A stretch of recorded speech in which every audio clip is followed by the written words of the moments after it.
കൊല്ലത്ത് രേഖകളില്ലാതെ ട്രെയിൻ മാർഗം കടത്തിക്കൊണ്ടുവന്ന 44 ലക്ഷം രൂപ പിടികൂടി.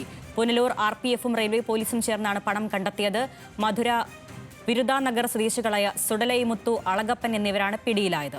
ഷമീർ ചേരുന്നു. കൊല്ലത്തെന്നും ഷമീർ, സ്വാഭാവികമായി നടത്തിയ പരിശോധനയുടെ അടിസ്ഥാനത്തിലാണോ ഈ പണം കണ്ടെത്തിയത്, അല്ലെങ്കിൽ ഏതെങ്കിലും രഹസ്യ വിവരം ലഭിച്ചിരുന്നോ പോലീസിനും RPFിനും? ഈ മാസം രണ്ടാം തവണയാണ് ഇത്തരത്തിൽ ഈ പണം പിടികൂടുന്നത്. കഴിഞ്ഞ ആഴ്ച 37 ലക്ഷം രൂപ സമാനമായി ഇതേ തീവണ്ടിയിൽ നിന്ന് പിടികൂടി.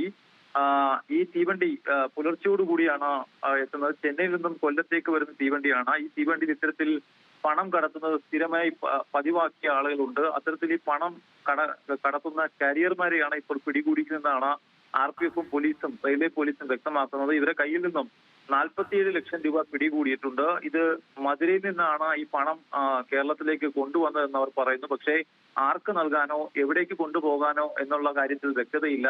പണം കൊല്ലത്തേക്ക് കൊണ്ടുവന്നതാണ് എന്നാണ് പ്രാഥമികമായി ഇവർ പോലീസിന് മൊഴി നൽകിയിരിക്കുന്നത്. എന്തായാലും ഇവർക്ക് കൂടുതൽ വിവരങ്ങൾ അറിവുണ്ടാവില്ല. ഈ പണത്തിന് പിന്നിൽ വലിയ റാക്കറ്റുകൾ ഉണ്ടാകുമെന്നാണ് നിലവിൽ പോലീസ് പറയുന്നത്. ഏതാണ്ട് ഇപ്പോൾ ഈ 2 തവണയായി പിടികൂടി 1 കോടിയിലധികം രൂപ ഇത്തരത്തിൽ തീവണ്ടി മാർഗം കടത്തിക്കൊണ്ടുവന്നതായി ഇപ്പോൾ പോലീസ് പറയുന്നത്. രണ്ടും പിടികൂടി. ഇന്നിപ്പോൾ 47 ലക്ഷം രൂപ കൂടെ പിടികൂടിയതോടെ 1 കോടിയിലധികം രൂപയാണ് ഇത്തരത്തിൽ ഈ തീവണ്ടി മാർഗം കടത്തുന്നത് പിടികൂടാൻ കഴിഞ്ഞിട്ടുള്ളത്. എന്തായാലും പുനലൂർ ആര്യങ്കാവ് പാത വഴിയാണ്, ചെങ്കോട്ട പാത വഴിയാണ് ഇത്തരത്തിൽ പണം കടത്ത് ഇപ്പോൾ സജീവമായിരിക്കുന്നത്. അരുണ്യ.